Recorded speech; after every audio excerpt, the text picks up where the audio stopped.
Bueno, buenas tardes a todos, buenos días, dependiendo dónde estéis. Espero que me oigáis bien. Bienvenidos, lo primero, bienvenidos a este webinar sobre el manual de nomenclatura de documentos a utilizar BIM que se ha desarrollado desde Builder Smart Spain.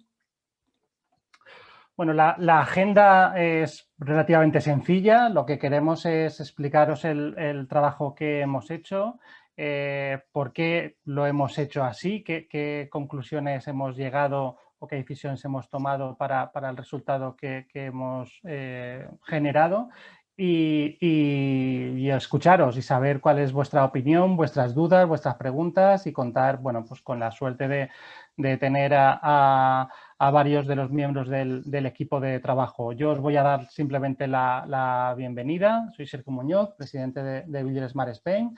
Luego le cederé la palabra a Norena Martín Dorta, de la Universidad de La Laguna, que ha coordinado el manual de nomenclatura de documentos al utilizar BIM.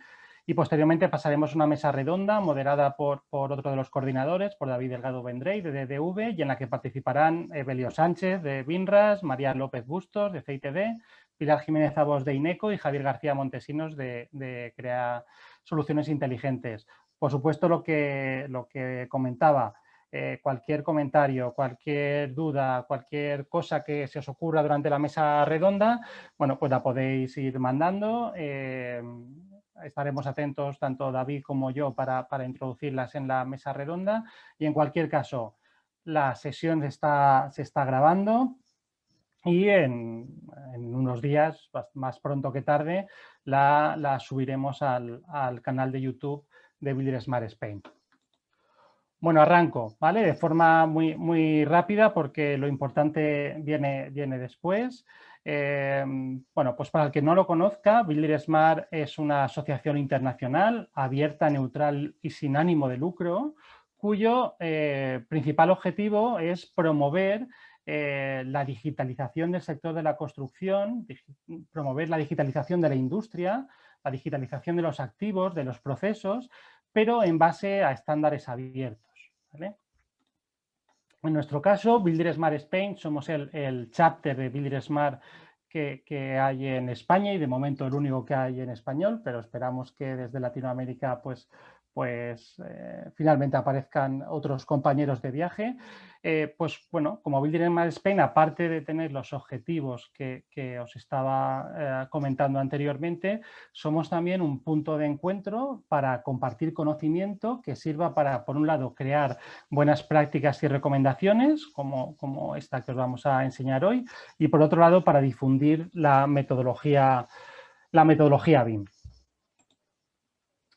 Bueno, nuestra actividad, que debo decir, creo que es bastante intensa, gracias a los cerca de 250 organizaciones y personas asociadas.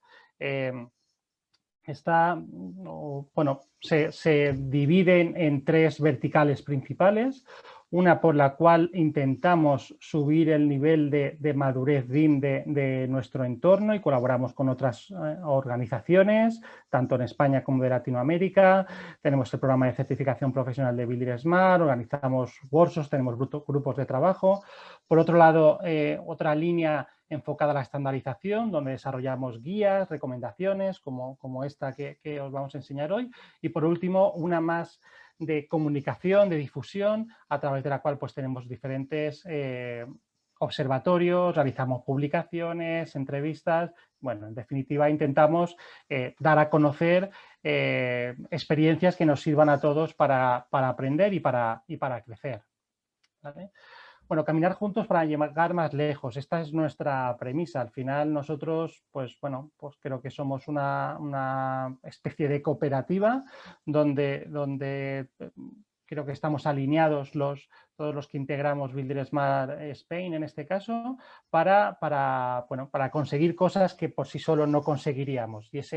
Y gracias a eso pues hemos conseguido pues cosas muy interesantes, como diferentes publicaciones que hemos realizado en los últimos meses, como la guía BIM para propietarios y gestores de activo, que en septiembre tendrá una pequeña actualización, el manual básico de entrega de información para proyectos de infraestructuras, que también estamos trabajando en una ampliación del mismo, la guía de introducción a la serie ISO 19650 que publicamos hace apenas un mes y el manual de nomenclatura de documentos al utilizar BIM que publicamos hoy. Luego tenemos también algunos observatorios, uno de licitaciones con requisitos BIM en España y otro de publicaciones enfocado a normativa o a documentación técnica a nivel mundial y que, bueno, pues que creemos que es de bastante utilidad. Por mi parte, nada más. Simplemente recordaros que en la web de buildingsmart.es pues podéis conocer todo lo que hacemos, que ahí podéis suscribiros a nuestro newsletter que enviamos mensualmente. También seguirnos en por nuestras redes sociales, tanto Twitter como LinkedIn como YouTube, donde yo creo que somos bastante activos y así, bueno, pues poder conocer el día a día de lo que hacemos, ¿vale? Y por mi parte, pues ya pasarle la palabra a Lorena. Lorena, ¿estás disponible? Sí, no me deja iniciar el vídeo, no sé por algún motivo. Vale, te voy a... Comparto pantalla. No, tampoco me deja vale, compartir. vale, te voy a hacer anfitrión, ¿vale? Vale, Entonces va a ver perfecto. ahora. A ver, igual tengo que dejar yo de compartir.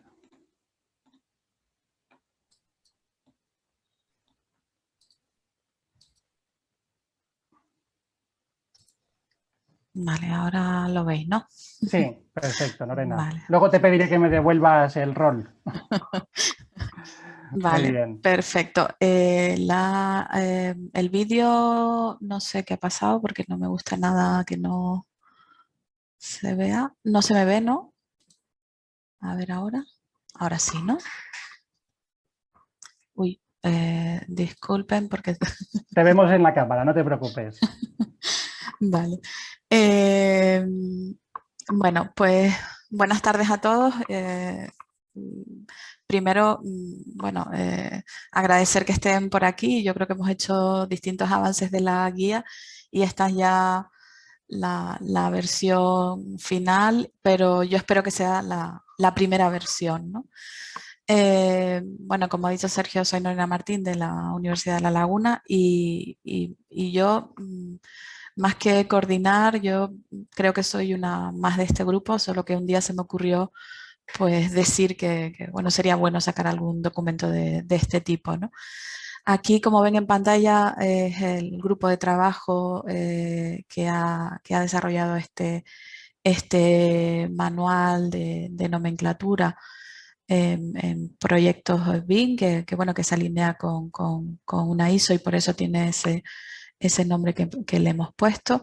David, Sergio y yo, pero vamos, sobre todo David y Sergio, pues bueno, son muy buenos en coordinar y yo creo que han hecho muy bien en llevar o llevarnos a este grupo de gente y poder, sobre todo, extraer pues las visiones de cada uno de ellos, porque como verán, pues son profesionales que forman parte pues desde empresas que pueden ser más pequeñas o incluso autónomos hasta empresas o gente que forma parte de empresas mucho más grandes, con lo cual yo creo que el manual en ese sentido se enriquece bastante, ¿no?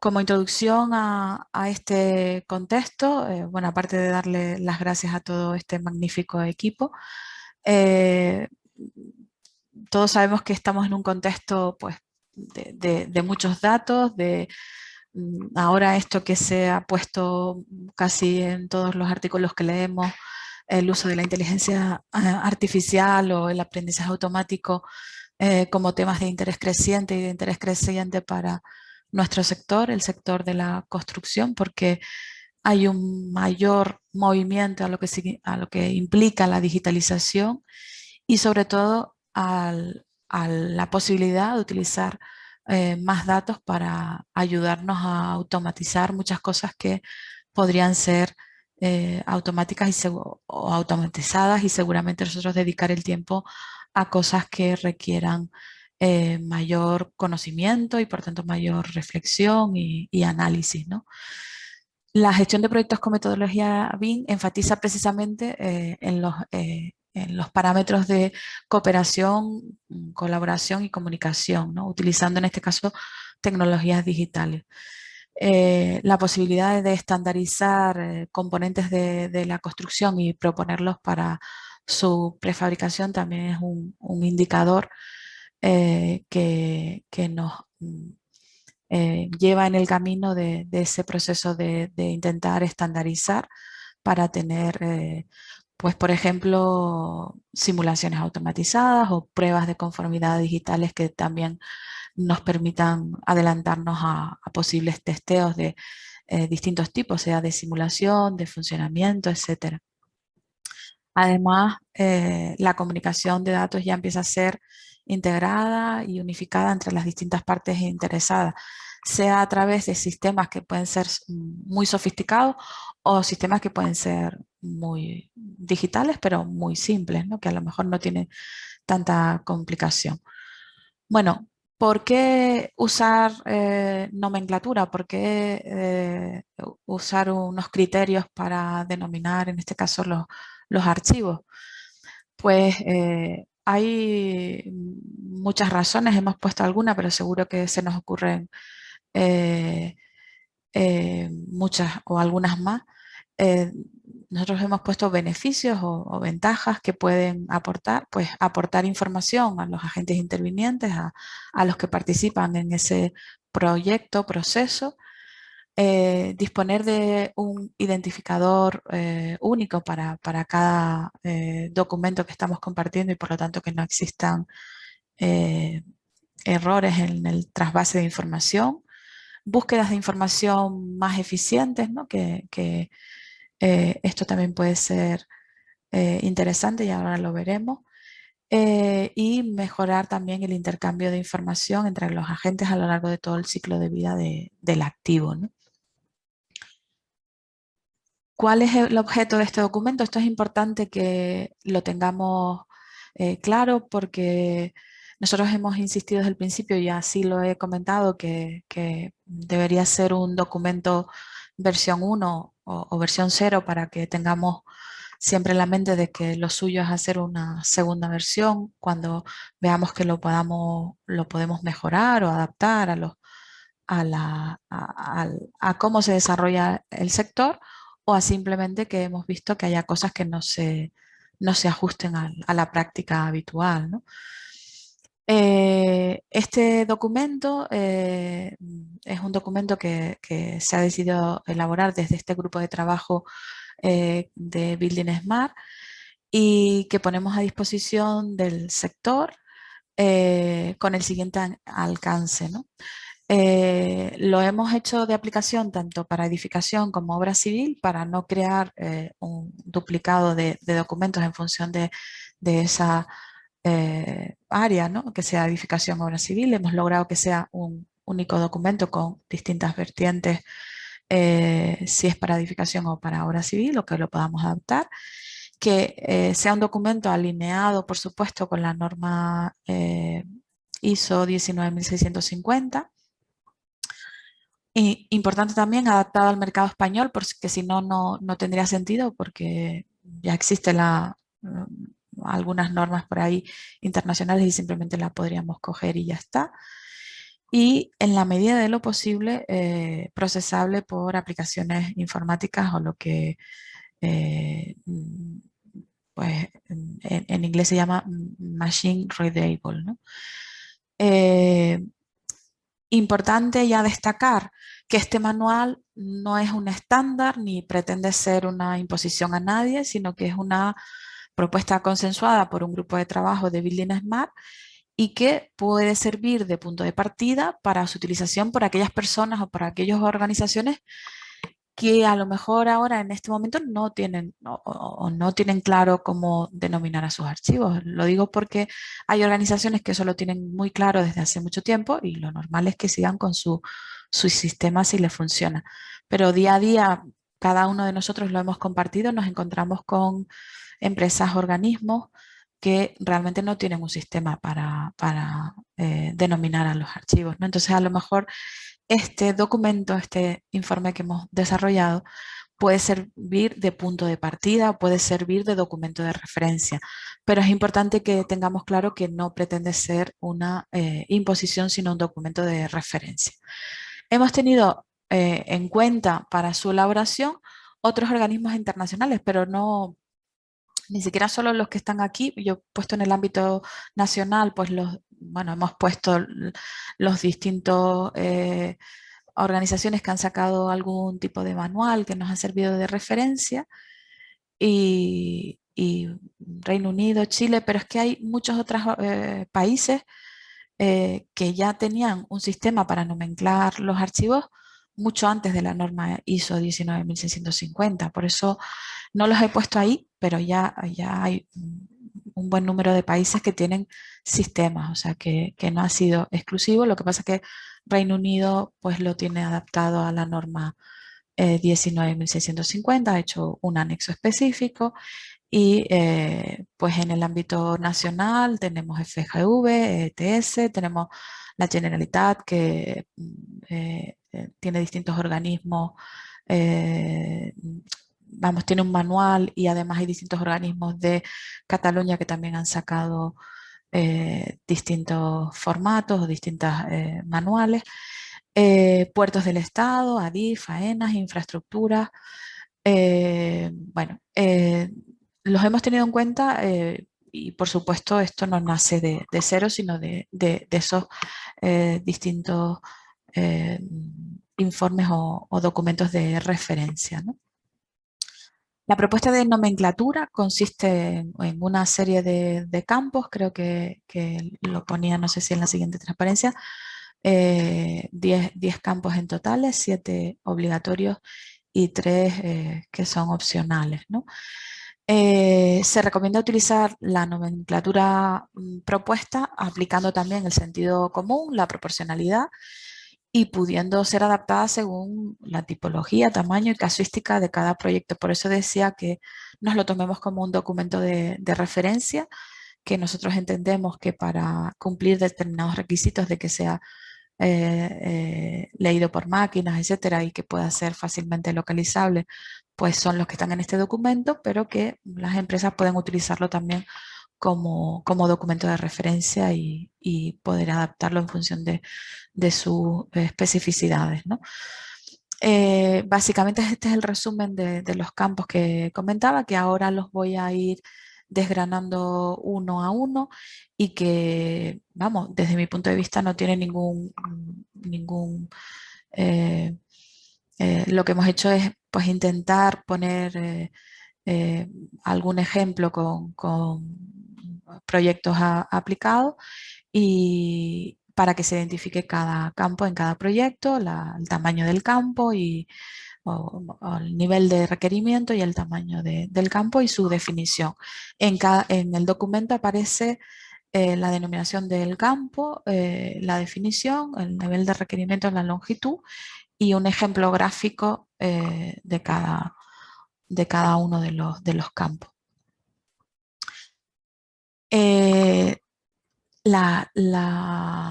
El primer campo que vemos aquí es el campo proyecto. Como les decía, tenemos 10 campos, 7 requeridos y 3 opcionales o metadatos. El primer campo que vamos a ver sería el campo proyecto. Lo definimos como un código individual que se utilizará de manera consistente durante todo el desarrollo del proyecto y debe entenderse, esto es importante, como un código de expediente o de contrato. Lo digo porque hemos puesto, creo, la definición de proyecto según la norma UNE que lo define, porque el proyecto a nivel de arquitectura e ingeniería pues lo entendemos como un documento, memoria, planos, pliego de condiciones y presupuesto, pero en este caso el proyecto debe entenderse como, o puede entenderse como algo más allá, como un expediente o como un contrato. Se han propuesto de 2 a 6 caracteres recomendados como campo requerido y ahí tienen gráficamente el ejemplo pues, de un código de proyecto dentro de la nomenclatura total. El segundo campo es el campo creador, que sería el campo, un código único para la organización creadora del documento, de modo que pueda identificarse ese documento para la organización creadora. La organización puede ser una organización o puede ser un individuo, o puede ser lo que acordemos en nuestro plan de ejecución, lo que fuera. Aquí hemos puesto algunos ejemplos y aquí gráficamente, como también en el manual, lo van a visualizar, ¿no? Hemos puesto los color azul oscuro los campos requeridos y en color cian los campos opcionales o metadatos. El tercer campo es el campo de volumen sistema. En este campo se pretende abordar las agrupaciones, áreas o tramos representativos en lo que se fragmenta el proyecto. Aquí hemos puesto incluido esa tabla en el manual en la que se puede ver ejemplos pues, en edificación, cómo puedes agrupar el proyecto por zonas, por edificios, en el caso de obra civil, pues por fase constructiva o por tramos, bueno, como corresponda en función de la tipología del proyecto.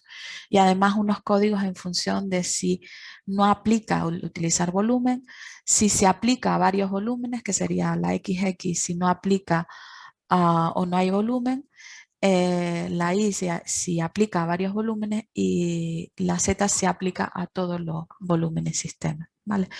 Sería 2 o 3 caracteres, pues 2 o 3 en función de lo que seleccionen.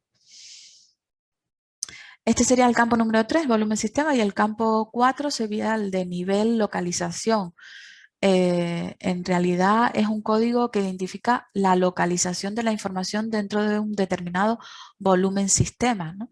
En el caso de las plantas de un edificio, pues normalmente esto se entiende bastante fácil, ¿no? Este podría ser, esto como lo denominemos ya depende de nosotros, pues plantas sobre rasante, plantas bajo rasante, ¿vale? Estos son ejemplos, pero no necesariamente tendrían que denominarse así, pero sería cómo localizo o dónde está cómo denomino a mi nivel de ese documento o dónde se localiza mi nivel de ese documento. Este campo también es un campo requerido, ¿vale? Igual que los anteriores. Después nos vendría el campo número 5, que sería el tipo de documento. Y este campo de tipo de documento tiene bueno, un formato especial que sí que hemos cambiado respecto de lo que pues se venía haciendo a lo mejor en otros contextos y en otros modelos que habíamos tenido de referencia. A mí me parece que ha quedado muy bien.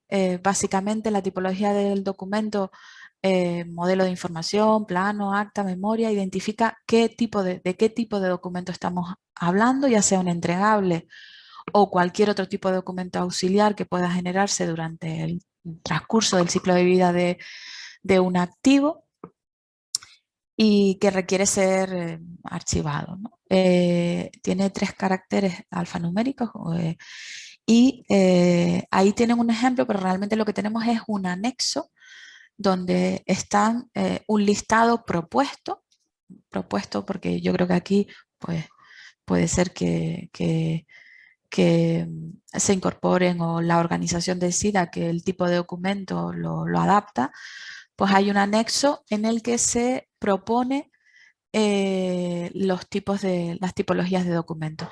Y se incorporan 2 niveles, un nivel 1 y un nivel 2. Y lo que se hace es elegir o el nivel 1 o el nivel 2. ¿Vale? De tal forma que nos vamos al nivel 1, que sería un nivel más reducido, en tipologías de documentos, a un nivel 2 en el que tenemos mayor detalle de la tipología del documento, ¿no? Esa es un poco la diferencia y la novedad que hemos introducido en este campo número 5 de tipo de documento. El campo número 6 es el de disciplina. Creo que este más o menos lo entiende todo el mundo. Es un código que identifica el ámbito, materia o actividad a la que corresponde el documento. y se proponen 3 caracteres, de 2 a 3 caracteres alfanuméricos, y también con la opción de nivel 1 y nivel 2, perdón, a elegir si quiero pues un menor nivel de detalle o no necesito mayor nivel de detalle. Simplemente digo, pues por ejemplo, que es un documento de arquitectura.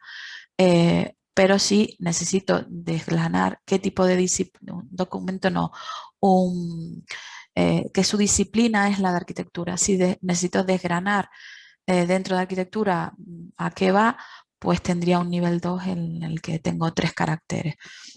¿Vale? Básicamente, pues tenemos disciplinas como las que tienen también una propuesta en uno de los anexos del documento. ¿Vale? Tanto en el tipo de documento como en el de disciplina tenemos unos anexos que nos dan una propuesta para rellenar esos campos. Después aparece el último campo que sería requerido, que sería el campo número.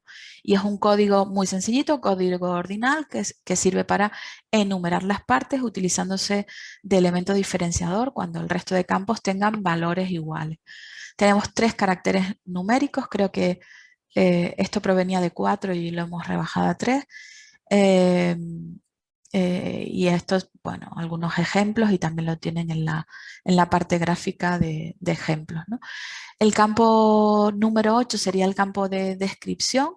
Es un texto, este campo es un campo opcional y describe, es un texto que describe el documento para facilitar el reconocimiento y la comprensión por parte de una persona durante el ciclo de vida, ¿no? De repente yo en mi proyecto, pues mi tipología de proyecto en el campo de descripción estoy acostumbrada a denominarlo de una forma concreta.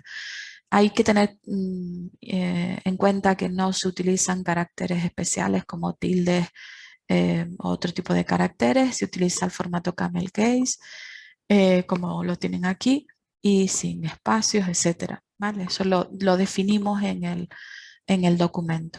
Se recomienda que se sea moderado en la utilización de este campo y, como decía, es un campo opcional. Y los 2 últimos campos que tenemos o que vamos a comentar sería el campo de estado y el campo de revisión, ¿vale? El código de estado define la situación temporal o definitiva del documento. Los valores a adoptar se sacan de la ISO 19650 y pues bueno, aquí hay una mezcla, lo digo para que pues bueno, de lo que está en esa tabla y lo que hemos definido, ¿no?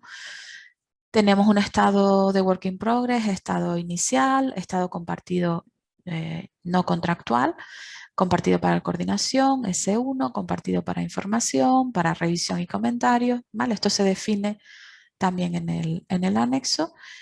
Aquí seguimos con el work in progress y el publicado publicado para ya aceptación para el AIM.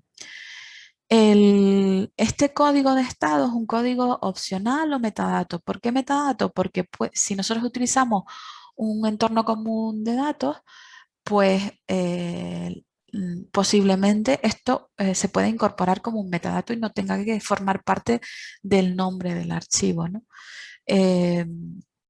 Esto seguramente lo discutiremos en la mesa de debate, pero gran parte del sector todavía no está usando sistemas automatizados que permitan la utilización de metadatos. Yo creo que seguramente no tardaremos mucho en que empecemos a usar sistemas que nos permitan, como ahora mismo sucede con las fotografías o con cualquier otro tipo de archivos en el que ya incorpora metadatos, pues que esto pueda ir incorporado como metadato en el documento que compartamos, ¿no? Y por último tenemos el último campo de revisión, que también es opcional o metadato, también con el mismo esquema que comentábamos. Define la versión del documento que permite identificar las modificaciones sobre las mismas. Se utilizan 4 caracteres. Aquí también hemos hecho una pequeña modificación respecto de los documentos de referencia que teníamos. Y lo que tenemos, perdón, es que tenemos un código de 4 caracteres que lo hemos dividido en una versión mayor y una versión menor. Y en el documento se les explica en detalle, pero bueno, la primera versión empezamos con una versión 00, en la versión mayor, 01, 02, y en la versión menor, en función de lo que nosotros tengamos establecido nuestros procesos internos, pues esta versión menor vendrá definida cuando la tenemos que colocar, ¿no? O qué significa una modificación sustancial o una modificación no sustancial, pero que implica una versión menor del documento, ¿no? Este campo también es opcional metadato, como digo, y con el mismo esquema del de revisión. Aquí tenemos por último una propuesta gráfica, ¿no? De los distintos campos que hemos visto, los 10 campos, 7 requeridos y 3 opcionales o metadatos, en distintos colores para que también lo veamos. Creo que seguramente no tardaremos en sacar ejemplos y propuestas en las que podamos ver de forma con ejemplos sobre proyectos reales que ya nos lo han pedido y seguro surgirá también en la mesa de debate de cómo aplicarlo a proyectos, porque efectivamente pues siempre seguramente cuando lo vaya a aplicar pues pueden surgir dudas de cómo clasifico esto, si por volumen sistema, si por nivel o localización, etcétera. Y bueno, eso es lo normal que puede suceder cuando ya aplico una propuesta como esta, que efectivamente pues seguramente tiene lugar a distintas interpretaciones en función del tipo, de la tipología de proyecto, del tipo de disciplina, de los técnicos que lo estemos aplicando, etcétera, ¿no? Creo que por mi parte nada más. Yo creo que ahora podemos dar paso a esta, bueno, Sergio ya nos dice, a este panel mesa debate en el que yo creo que podemos plantear ya de forma distendida cualquier duda, cualquier sugerencia sobre la guía. Y bueno, seguramente me gustaría no terminar sin dejar de poner la foto del equipo de trabajo, que yo creo que son los artífices de todo esto, ¿no? Muchas gracias y gracias por estar aquí a los más de 230 personas, o sea que parece que ha tenido éxito, ¿no? Sergio, no sé si Sí, dejo de Lorena, compartir. exacto, sí, deja de compartir y igual me tienes que pasar el rol de hospedador. Uy, vale, y como estoy, no, dice que estoy compartiendo. Sí, aún vemos tu pantalla. Sí, vale, pone...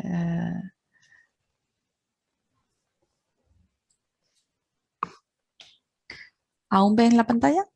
No. Sí. ¿Ah, sí? Vale, pues no voy a quitar esto. Vale, dejar de compartir. Ahí, Vale. perfecto. Y ahora, Sergio, ¿cómo te...? Y ahora me tienes bueno, pues ir a donde estamos la lista de panelistas y ahí hacerme hospedador. Vale.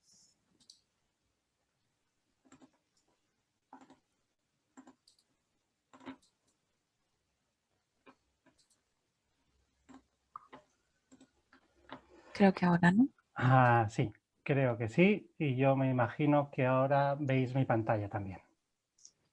Perfecto, sí. Vale, muy bien. Oye, pues muchísimas gracias, Lorena. Yo creo que ahí tu experiencia docente se ha notado mucho para explicarlo todo muy bien y dárnoslo todo muy mascadito, ¿vale? A todos. Y ahora le voy a pasar la palabra a David Delgado, ¿vale? Que es el que va a moderar la mesa redonda. y que, bueno, pues que presente, ¿no?, al resto y empiece pues la parte de debate.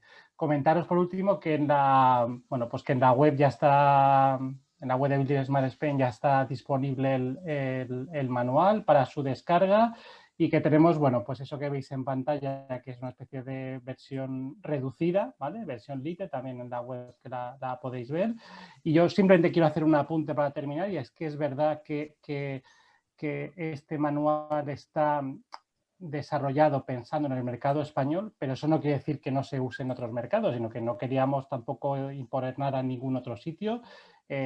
Los anexos con los tipos de documento, disciplinas, pues está muy pensado en lo que hay en España, pero que seguro que en otros países pues es muy parecido y se puede usar en cualquier caso.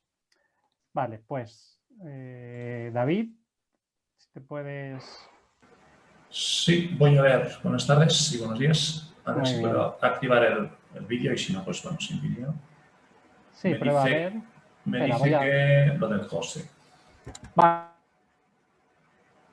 Mientras os activáis el audio y así os vemos también las caras.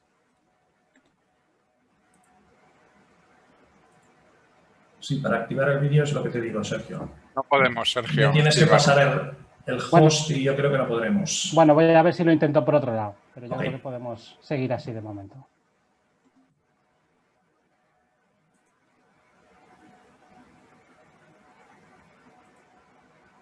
Sí, ¿nos esperamos o arrancamos? Que no te entendí, perdona. No, arrancamos. Arrancamos, perfecto. Bueno, pues nada, buenos días, buenas tardes. Soy David Delgado. Simplemente intentaré moderar, que espero que no me toque moderar mucho, con 4 de los representantes del resto de miembros de este equipo de trabajo que se ha encargado de desarrollar este documento.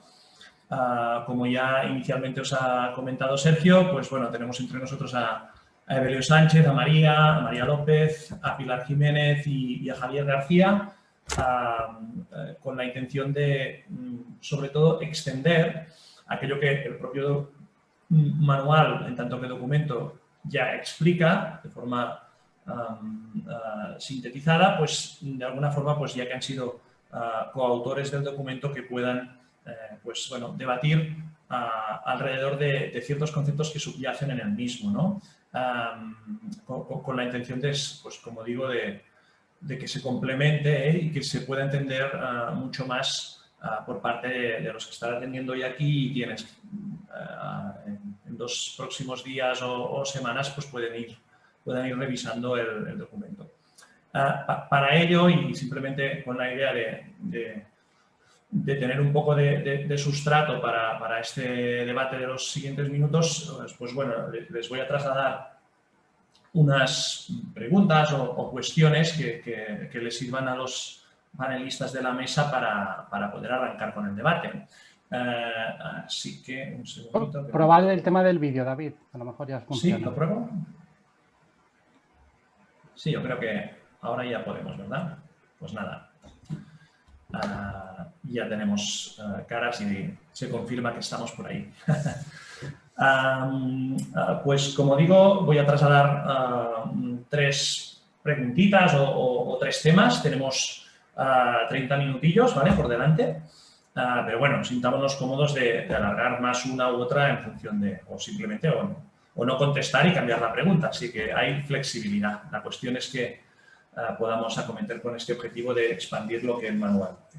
Pues bueno, yo os quería trasladar, porque incluso en el propio desarrollo del documento fueron cuestiones que surgieron, pero sobre todo para quienes se adentren en el mismo, es que qué opinión tienen los panelistas al respecto de aplicar lo que este manual sugiere en actividades del sector, que sabemos que tenemos un sector muy amplio y heterogéneo, según las distintas, sobre todo poniendo el foco en las escalas de los negocios o organizaciones que lo conforman. Obviamente, aquí, pues bueno, dependiendo del entorno, país, etcétera, en el que esto se aplicará, pues tenemos distintas escalas, ¿no? Pero bueno, estaríamos hablando de ¿Es esto un tema que va solo pensado o está solo pensada para grandes organizaciones, grandes empresas, ingenierías, arquitecturas con cierta complejidad en sus estructuras, o es algo que es aplicable incluso a, digamos que el átomo empresarial, pudiendo ser incluso un freelance o un autónomo? Ya sabemos que nuestro sector está conformado por precisamente estos distintos tipos, ¿no? Entonces, bueno, un poco la opinión al respecto de este tema. Así que quien quiera arrancar, Pilar, Javier, Evelio, María. Micros, creo que vosotros mismos os los podéis activar. ¿O es Sí, sí, los podemos. Sí, que están abiertos, ¿no? Sí, están abiertos, Pilar. Bueno, ella no puede, pero no, mientras soluciona los problemas. Bueno, yo un poco por hablar de quizás de la figura del adjudicador, ¿no? Yo creo que es muy importante, ¿no?, que el adjudicador empiece a usar, ¿no? Yo creo que es quizás el que menos ha estado usando en toda esta historia en la definición muchas veces, ¿no?, de una nomenclatura común, pensando además que él tiene la obligación, ¿no? Es decir, seguramente que es un adjudicador, es un inversor, es un organismo público que tiene múltiples proyectos, ¿no? Entonces yo creo que en todo este entorno de la norma ISO 19650 de gestionar la información, qué importante es que todos sus proyectos estén realizados bajo unos criterios de nomenclatura. No solo para los modelos, ¿no? Yo creo que también esto lo ha remarcado también todo este concepto, todo este documento, que esto no solo debería ser para los modelos, sino la gestión de la información del propio proyecto, ¿no? Entonces, qué importante sería, ¿no?, que desde el punto de los inversores, de los adjudicadores, siguiendo esta nomenclatura de la propia norma, realmente aportaran, ¿no?, un criterio que, dado que no lo hay a lo mejor a nivel país, yo creo que ahí sí que puede aportar una ayuda muy importante que al final beneficiará a arquitectura, estudios de arquitectura, ingenierías y constructoras, porque ya estén usando un estándar que les sea, digamos, familiar, ¿no? Yo creo que esta es la parte.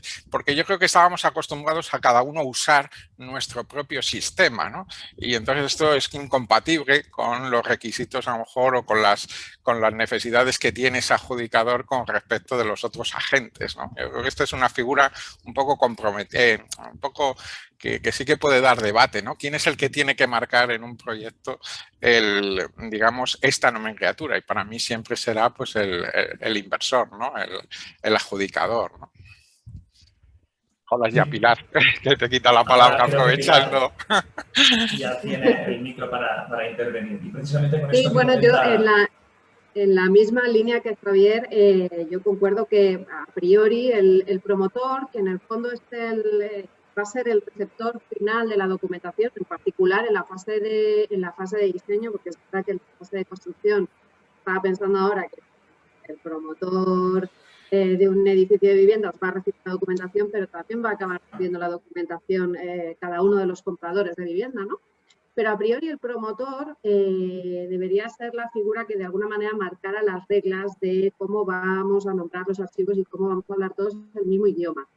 ¿Qué está pasando? Pues a día de hoy, por lo menos en España, hay escasos, contados los casos que están diciendo, promotores grandes además, que están diciendo cómo nombrar los propios archivos de sus contratos, ¿no? Como no está siendo la mayoría,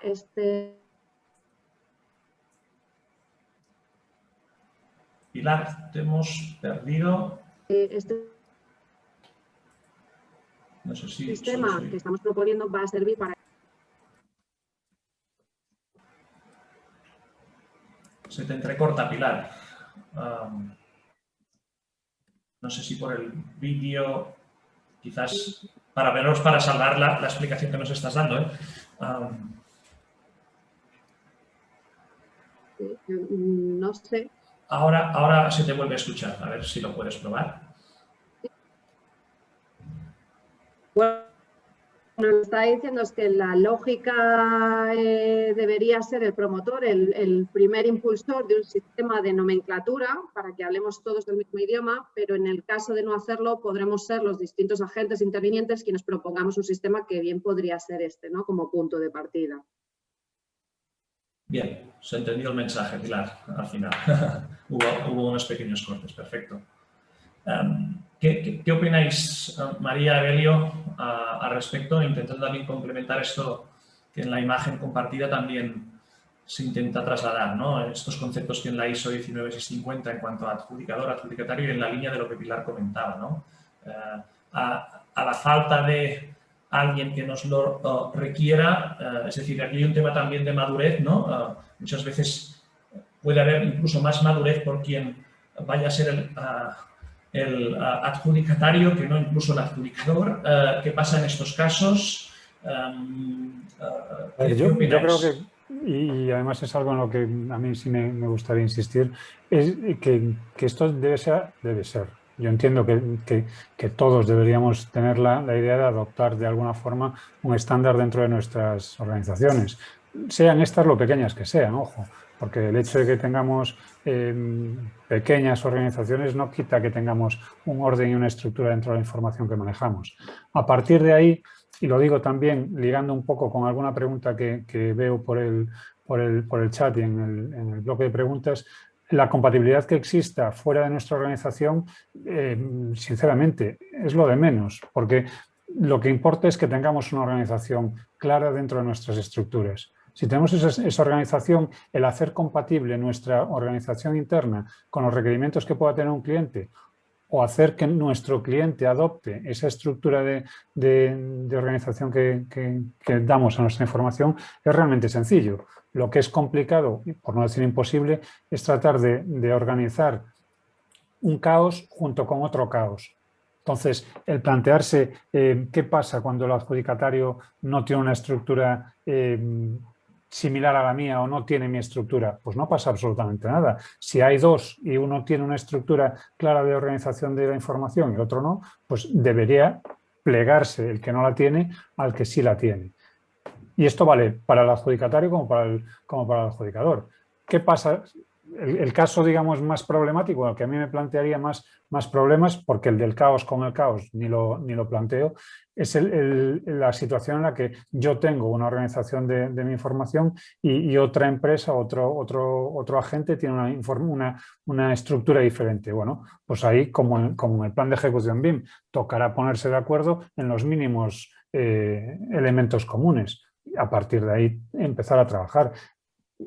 Pueden argumentar a alguien que, bueno, pero si yo ya tengo una estructura, ¿por qué tengo que cambiarla? Bueno, pues tienes que cambiarla por lo mismo que tienes que cambiar tu expresión gráfica cuando el cliente te lo pide, porque te piden una información en un determinado formato. Si a mí me piden un PDF o me piden un DWG, tendré que entregar un PDF o un DWG, por más que yo trabaje con modelos del tipo que sea. Entonces, como requerimiento dentro del plan de ejecución BIM, entiendo que debe estar el definir una nomenclatura o una estructura de información.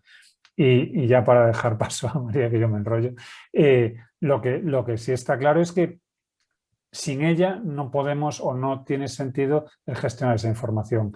Esta propuesta que salta desde Building Smart para nada es palabra de Dios, no es obligatoria, pero desde luego entiendo que es un punto de arranque para todos aquellos que no tienen, digamos, estructurada su información de una forma consciente, y para aquellos que la tienen, creo que es una buena lectura para reflexionar sobre aquella información que nosotros hemos entendido que debe ser incorporada dentro de los nombres de contenedores, porque también una duda que surge aquí en las preguntas y respuestas, no se habla en ningún momento de que estos sean los nombres de archivos, son los nombres, la ISO 19650 habla de contenedores de información. Tan contenedor de información es una carpeta, como un archivo de texto, como un pincho USB. Un contenedor de información es un elemento que contiene información, nada más concreto y nada más abstracto. Y ya. Disculpad que me enrolle. Bueno, y además que también el tener este criterio y este orden nos va a permitir que a la hora de colaborar o de poder identificar qué documentos somos los que vamos generando y los que vamos compartiendo, tener una trazabilidad, no tener que estar abriendo el documento para saber qué contiene, que con el nombre, que siempre va a ser de principio un poco más difícil hacerse a esa idea, pero en el momento en que tú tienes un esquema, tienes una tabla en la que puedes identificar qué elementos cada uno de ellos, la estructura y el orden del trabajo va a ser mucho más amigable. Costará porque cuesta hacer ese cambio de rutinas, pero yo creo que va enfocada a una gestión mucho más óptima. Para añadir una cosa importante respecto de la norma ISO 19650 y el tema de si esto es responsabilidad del adjudicador o del adjudicatario principal, el adjudicatario principal, siempre que el adjudicador se le dé permiso y esté contemplado, puede meter requisitos nuevos. Es decir, eso ya está permitido en la ISO 19650. Con lo cual, ¿esto debería ser responsabilidad del adjudicador? Sí. En caso que no, el adjudicador principal puede proponer su propio sistema, sí, y si el contrato que tiene establecido le da ese permiso, pues obligará a todos los que le tienen que dar información, porque en la norma lo dice muy claro, ¿no? Es el adjudicatario principal el que se responsabiliza de recopilar toda la información y de entregarla al adjudicador, con lo cual, claro, que tiene que asegurarse que todo el mundo va a hablar con un mismo lenguaje toda esa estructura de contenedores de información, como dice Evelio, ¿no? Eso es importante, ¿no? Entonces, el adjudicatario principal puede meter requisitos y pueden ser parte de esta estructura que estamos comentando, ¿no? Muy bien, Javier. Pues, bueno, realmente podríamos solo con este tema expandir el resto de minutos de la mesa, porque es un tema, cada uno de ellos, de hecho, es muy potente. Un poco para ir ampliando el abanico y además teniendo aquí a Pilar bueno, y el resto de panelistas, yo creo que podemos abordar también esta realidad que, como Lorena ya nos comentaba, del documento que tiene como objetivo abordar los distintos dominios del sector, ¿no?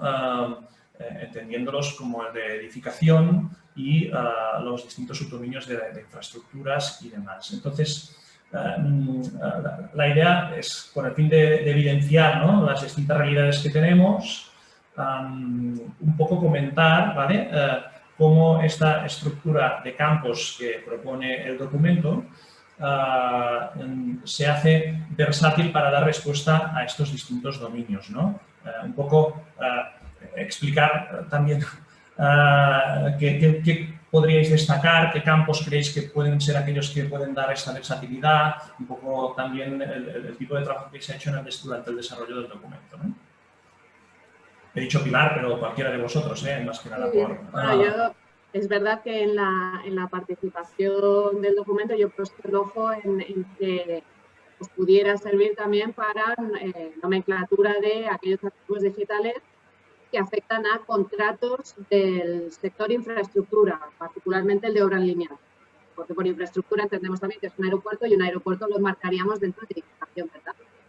El sistema puede adaptarse perfectamente, hay una serie de localización o sistemas que pueden servir para incluir las ramificaciones de la obra lineal. Y hay campos relativos a disciplina, donde bueno, pues se han contemplado también disciplinas específicas de obra civil. Por lo tanto, estoy mencionando dos en concreto, ¿no? En relación a documentos de proyectos, estoy pensando en otro campo también en el que participo activamente, que es el de tipo de documento. La verdad que son los tipos de documentos, particularmente en fase de diseños, bastante parecidos a edificación y obra civil, aunque existan otros informes, estudios de alternativas, etcétera, ¿no?, que también se han contemplado.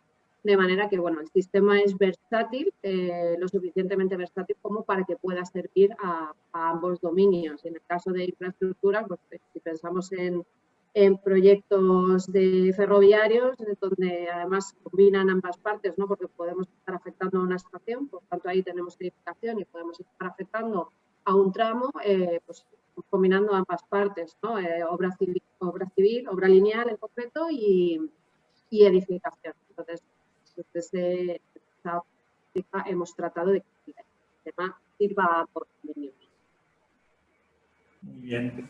Yo, si queréis, por aportar la parte de que también sirve para la fase de operación. Es decir, yo creo que también esto es importante que al final la norma ISO nos habla de la fase de desarrollo, que es la de diseño y construcción, que ahí están los estados que vienen en el campo que Norena ha contado y que esos estados volverán a repetirse en la fase de operación. Con lo cual, yo creo que por supuesto que también sirve para empresas de gestión que realmente luego y para los clientes en esa fase de operación. Con lo cual es, para mi punto de vista, también totalmente válido. En alguna de las preguntas o del WhatsApp dicen cómo afecta esto a los ficheros COBIE. Pues no deja de ser, como dice Belio, que estos, los ficheros COBIE al final ESFEL son otro contenedor de información que perfectamente podrían nombrarse como aquí estamos diciendo, ¿no? Al hilo de la validez o de la polivalencia que tiene el sistema de nomenclatura para los distintos dominios, yo sí me gustaría apuntar el hecho de que esto es una estructura y la estructura se va llenando con los elementos que nos hacen falta. Entonces, hemos tratado de buscar la estructura común a los distintos dominios, pero después la definición de los contenidos concretos de cada campo, aunque se dan en algunos casos unas sugerencias y bueno, se plantean posibles rellenos para esa estructura, será el responsable de cada organización el que deberá decidir cómo utiliza esos campos. Nosotros tenemos unas bandejas vacías sobre las que situar el elemento que queramos. Bueno, pues a partir de ahí podemos utilizar los que se plantean dentro de la guía, pero creo que lo interesante es el cómo se estructura esa información, más que si a la disciplina arquitectura le llamo ARQ o le llamo ARQU o le llamo AR. Entonces, es más, bueno, desde mi punto de vista, por lo menos, es más interesante el leer esa estructura que es capaz de definirme que el primer campo siempre va a corresponder a determinada información, que el segundo campo siempre va a corresponder a una determinada información, que en el caso de las infraestructuras ferroviarias pues será una relación de informaciones o de acrónimos que correspondan al dominio, pero en el caso de arquitectura pues será el que mejor se adapte al trabajo de cada uno. De lo que se trata es de que cuando yo hablo de la localización de un elemento, yo entienda en cualquiera de los dominios qué es esa localización. No si le llamo planta, si le llamo punto kilométrico, si le llamo al lado de. El caso es que yo tengo un campo que cuando lo lea sé que esa es la localización. Y a partir de ahí, bueno, pues entiendo que la polivalencia la tenemos servida, tanto para la fase de diseño, como decía Javier, como para la parte de operación, porque a fin de cuentas es una estructura que nos habla de elementos físicos, no nos habla de nada abstracto y que podemos enseguida identificar con cuestiones que tienen nombre y apellidos y tienen una situación dentro de nuestro proyecto, expediente, obra o como queramos llamarlo. Bien, Aurelio. María, ¿algo a complementar en relación ya no solo al tema de los dominios, sino como también apuntaba Javier, las distintas, digamos, fases que podemos encontrar en este ciclo, ¿no? También. Es importante porque quien ha podido trabajar con proyectos grandes en los que se ha generado mucha documentación, quien no ha llevado un orden de esa documentación, se ha encontrado con que la pérdida de tiempo que requiere el poder enterarte o el poder estructurar la información que ya hay no compensa, ¿no? Con el hecho de que si desde el primer momento ya estableces ese criterio, la gestión incluso del proyecto durante cualquiera de las fases va a ser mucho más sencilla. Yo no me quiero ni imaginar a alguien que entre de nuevas en un expediente o en un proyecto o en una obra y se encuentre con una estructura de carpetas y un batiburrillo de archivos y tenga que entender cuál es el criterio de fechas o de cuál va antes, cuál va después, qué documento es este o este otro. Entonces, todo va enfocado a una optimización y a un mejor trabajo del conjunto del equipo también. Porque además, una cosa, cada uno es hijo de su padre.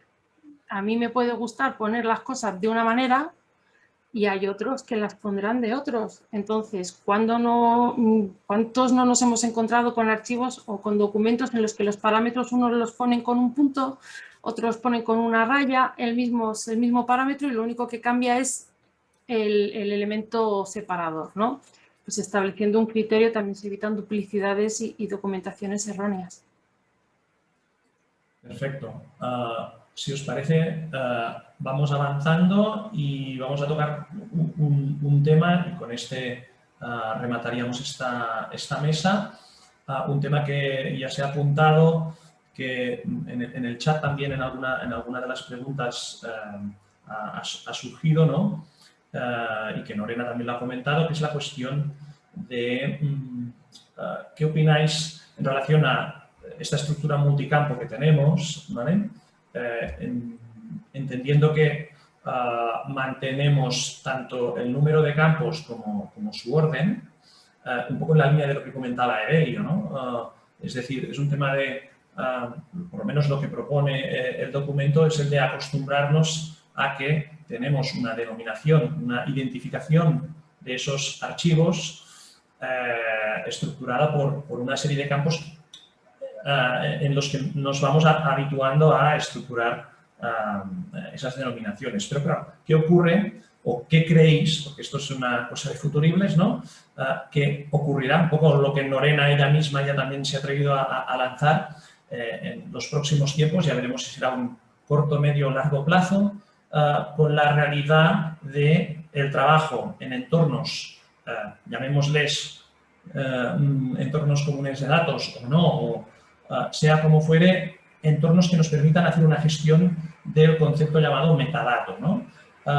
¿Qué creéis que ocurrirá, así como visionarios que podéis llegar a ser, esta realidad de uso ya, digamos que expandida de multicampo, en paralelo a una realidad quizás creciente de gestión de metadatos? ¿Es algo compatible? ¿Será incompatible?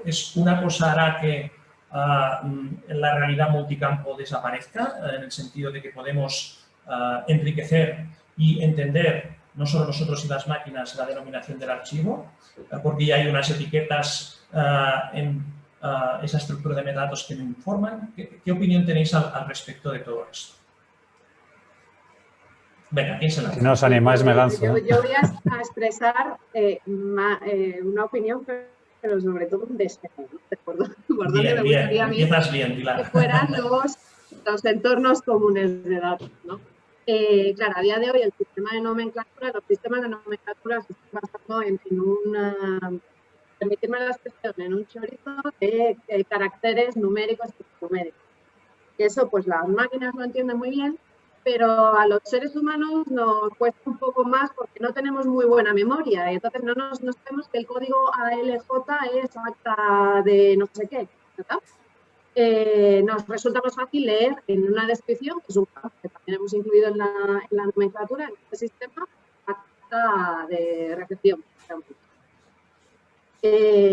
Por otro lado, un compañero antes en el chat ha apuntado muy bien una problemática que estoy teniendo hoy, y es que, bueno, yo internamente en mi empresa tengo un sistema de codificación y además mi cliente me está pidiendo otro sistema de nomenclatura, mi cliente ve otro sistema de nomenclatura y la realidad es muy tozuda y no pasa. Es imposible hacer los casos. Entonces, ¿cómo podrían ayudarnos los entornos con esto? Lo primero es haciendo desaparecer un plumazo del nombre del archivo cualquier código de este tipo y convirtiéndolo todo en metadatos. De esta manera yo podría tener los metadatos de mi cliente y también los metadatos del propio sistema de codificación de empresa. Y cuando yo quisiera descargarme del entorno común de datos los archivos renombrados con esos metadatos porque los voy a alojar en mi FTP, lo haría con mi sistema. Y si el cliente quisiera descargarse de este entorno común de datos para alojarlo en su FTP o en su disco duro X, con el sistema de codificación ya en el nombre del archivo, también podría hacerlo vía los metadatos propios. Esa sería una forma de ayudar bastante. Y otra forma también que ayudaría muchísimo, que esto y algún entorno común de datos ya lo hace, es bueno, si tú vas a subir un archivo, el gestor de la información ha impuesto que estos metadatos se rellenen sí o sí, y si no, no te voy a dejar que lo subas. Esto también es muy útil, porque evita que se olvide muchas veces el clasificar, el codificar o el renombrar correctamente los archivos. No aceptar cualquier cosa dentro del CDE, sin previamente decir, oye, tienes que, por ejemplo, por el nombre, por el código de la disciplina, y tienes que ponerlo, y lo tienes que elegir de esta tabla que te he dejado preconfigurada. Tienes además que poner un texto descriptivo que te permite como mucho tantos caracteres, pero no te permito espacios porque es en cambio. Ayudaría muchísimo también a la gestión de los archivos de entornos comunitarios. Pero siempre que no se pierda la trazabilidad, porque si yo descargo un archivo y lo renombro de otra manera, el vínculo... Lo que pasa es que al final de un CDE que no es tuyo, yo me pongo en la situación, un CDE que ha puesto mi cliente, yo al final la información me la tengo que llevar porque también es algo contractual que me tengo que llevar a otro repositorio, donde pues, a mí mi plazo, en cuanto se acabe mi contrato, no me van a dar acceso para que lo tenga. Entonces, hasta que esto algún día la tecnología lo solucione y todos tengamos acceso a todos los entornos comunes de datos de todos los clientes durante los 50 años o 100 años que dure el ciclo de vida o que podamos tener responsabilidad contractual, pues siempre vamos a tener que recoger la información que nosotros hemos entregado en un entorno común de datos ajeno para poder conservarla. Yo creo que aquí se superponen dos situaciones que bueno, difícilmente son a día de hoy compatibles, que es la posibilidad de hacer completamente legible por un ser humano el código, como código, evidentemente requiere de un esfuerzo, y por otro la capacidad de la máquina de indexar la información. ¿Qué pasa? Si lo ideal, la situación ideal, usted suba la información como le dé la gana, que ya el sistema con una búsqueda semántica me permitiría incorporar dentro de mis resultados todo aquello que sea compatible con esa búsqueda que hago, pero incluso dentro del material dentro de los contenedores de información. Pero como no tenemos eso, de momento, no voy a decir que esté lejos, porque en cierto modo los Google Drive y los OneDrive y todas estas nubes de información que manejamos a diario sí gestionan ya la búsqueda dentro de los documentos, pero no de todos los tipos de documentos. Entonces, mientras no tenemos eso, pues lo que nos toca es, de alguna forma, frente a la semántica, que es la que manejamos de forma natural los seres humanos, plantear una estructura que es muy artificial, que es mucho más cercana a la máquina, pero que yo aquí tengo que contradecir a Pilar, no entiendo que sea necesario una memoria prodigiosa, porque ¿cuántos proyectos llevamos simultáneamente cada uno de nosotros? Bueno, el que lleve más de 100, por decir una cifra, probablemente los primeros dígitos tenga que pensárselos un par de veces. Pero incluso con esos 100, seguro que hay 10 o 12 o 15 o 20 que son los que más a menudo maneja, y al margen de eso no va a estar buscándolo si no es por el código, porque de alguna manera siempre nos referimos a los proyectos o a los trabajos con una codificación. Yo no recuerdo los proyectos. A veces sí lo recuerdo con el código de proyecto, pero a veces lo recuerdo con el apellido del propietario, o lo recuerdo con el nombre de la calle, o lo recuerdo con datos que son no especialmente claros para todos los agentes. Entonces, yo creo que el número de elementos con los que vamos a tener que lidiar de memoria sería bastante reducido, pero incluso sin ser bastante reducido, yo tengo la chuleta a mano para la mitad de los códigos y la mitad de ellos me los sé de memoria, pero aún así procuro buscarlos porque simplemente quiero confirmar que se corresponden con eso.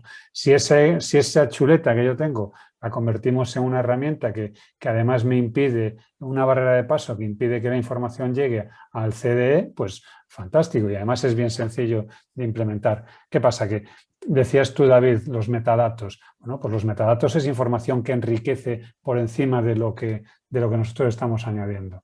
Ojo con ello de todas formas, porque los metadatos fuera del sistema en el que se generan y en el que viven no existen. Con lo cual, si queremos de alguna forma mantenerlos, hay que incorporarlos de forma externa. Me da igual a través de un fichero anejo, me da igual a través de la incorporación dentro del nombre del contenedor, me da igual cómo, pero como tales metadatos no son fácilmente exportables dentro del mismo elemento. Entonces, bueno, por un lado, la necesidad y la conveniencia de enriquecer esa documentación, yo desde luego creo que antes o después será por medio de búsquedas semánticas. Y por otro lado, la necesidad de, como decía Pilar, cuando nos descargamos la información, de mantener dentro de nuestra información una estructura de información que a lo mejor no se corresponde con el sistema, con la plataforma a la que nos estamos llevando la documentación. María, para no ser tú siempre la última, te dejo. Es que además decir algo después de Evelio es como... Chica, ponte ¿Qué puedo decir más inteligente y mejor dicho que lo que dice? Bastantes cosas, otra cosa es que se te ocurre. Bueno, aquí lo importante yo creo es que todavía nos falta cultura de metadato, ¿no? Y también lo que nos falta cultura es de, bueno, definir muy bien el proceso del entorno común de datos que queremos y luego crear, ¿no? Y estudiar bien cuáles son las distintas soluciones informáticas que nos están ayudando a mantener el entorno común de datos, que no estamos hablando que es solo un software, sino que pueden ser distintas soluciones. Y el que tengamos más cultura, que yo creo que no la tenemos, de metadatos y de emplear soluciones informáticas que realmente utilicen metadatos, ¿no? Entonces es verdad que hay que buscar un equilibrio entre datos del archivo y los metadatos, ¿no? Y luego resolver lo que está diciendo Evelio, ¿no? Totalmente de acuerdo de ojo, que luego esto hay que sacarlo de ahí, cada uno para, como decía Pilar, que me lo tengo que llevar a mi sistema y ahí pues que no desaparezca toda esa información tan valiosa de los metadatos, ¿no? Pero yo creo que es un tema todavía bastante poco maduro esto, ¿no? Sobre todo de definición muy claro de qué es el entorno común de datos y buscar luego las soluciones entre todos que sean compatibles, ¿no? Es lo que dice Félix en el chat. Félix Herranz dice que en Word existen metadatos desde hace mucho tiempo, pero ¿quién tiene conciencia de que eso es así y los utiliza? Poco a poco, como apuntaba Javier, yo creo que se van dando pasos, no solo en este tema de los metadatos, que quizás de ahí que lo hayamos planteado al final de la mesa, ¿no? Tampoco no había cultura de escribir los archivos con multicampo, quizás no la hay del todo aún, pero ya empieza a haber mucho más que no la había incluso 5 años atrás. Y bueno, yo creo que ver el vaso, aunque sea un poco naif, un poco en positivo y lleno, pues está bien. De ahí que la evolución de la propia tecnología, pues también tendremos que estar, como estamos ya, ¿no? Cada día y cada vez más rápido, muy atentos, que nos va permitiendo. De lo contrario, pues tendremos que ir, como quizás apuntaba Evelio o alguien de vosotros, estar en un continuo estadio híbrido, ¿no? En el que tener que montar artilugios para que esos entornos de metadatos que alguien ya utiliza y que le es muy útil utilizarlos, por cierto, le toca colaborar con alguien que no, o incluso a alguien que le pide esos modelos de interacción y entonces ¿cómo lo hace? ¿No? Pues bueno, artilugios de extraer esas informaciones que informan de los contenedores de información e intentar vincularlos, ¿no? Bueno, hemos llegado al final de este tiempo. Hay quizás algunas preguntas en el chat que han quedado sin responder. Intentaremos responderlas después del webinar y si acaso, pues agradeceros a los 4 y por ende al resto de participantes del documento para que haya podido ser una realidad hoy. Y ahora paso la palabra a Sergio para que pueda dar cierre al evento. Muchas gracias a todos. Bueno, muchas gracias a todos, además, por vuestra participación activa, que mientras no hablabais estabais ahí contestando a tope las preguntas en el chat. Ahí habéis estado muy ágiles. Remato con una pregunta que ha llegado a última hora, que pregunta algunas subdisciplinas que, digamos, no están incluidas. Pues las añadiremos. lo que decía Lorena, bueno, pues al final hemos sacado una versión 1 que seguro pues que ahora pues, bueno, pues lo que queremos es que se use, lo que queremos es que recibir comentarios, de hecho en la web pues lo pone, hay una dirección de correo para que se manden comentarios o propuestas de cosas que echéis de menos, de cosas que creéis, pues, no sé, si hemos recomendado un número de una longitud para un campo y hay mucha gente que se queja, que le parece que es escasa y que debe ser más, pues tendremos que reconsiderarlo y ya está, ¿no? O sea, esto es una propuesta abierta que sí que es verdad que ha estado muy trabajada, muy consensuada, que cumple lo que nosotros queríamos y que lo principal es que, bueno, pues que os sea de utilidad y que además, pues hemos intentado que valga para todos, pues para edificación, para obra civil, para empresas pequeñas, para empresas grandes, para empresas que usen entornos comunes de datos, para los que no, ¿vale? Bueno, pues aportando esa flexibilidad y luego cada uno, pues proporcionalidad y sentido común, que haga uso de ella. Por mi parte, nada más, despedir esta sesión que colgaremos. La subiremos a nuestro canal de YouTube en apenas un par de días, difundiremos cuando ya la tengamos ahí y esperemos pues, que haya sido interesante para todos y corred a descargar el manual, a analizarlo, a criticarlo, a usarlo y a comentarlo. ¿Vale? Y ahí estaremos todos nosotros pues, para dar explicaciones de por qué hemos hecho lo que hemos hecho y, por supuesto, para aceptar cualquier propuesta que lo mejore. Muchas gracias a todos y nos vemos a la próxima. Gracias. Hasta luego, gracias. Hasta luego. Luego. Luego.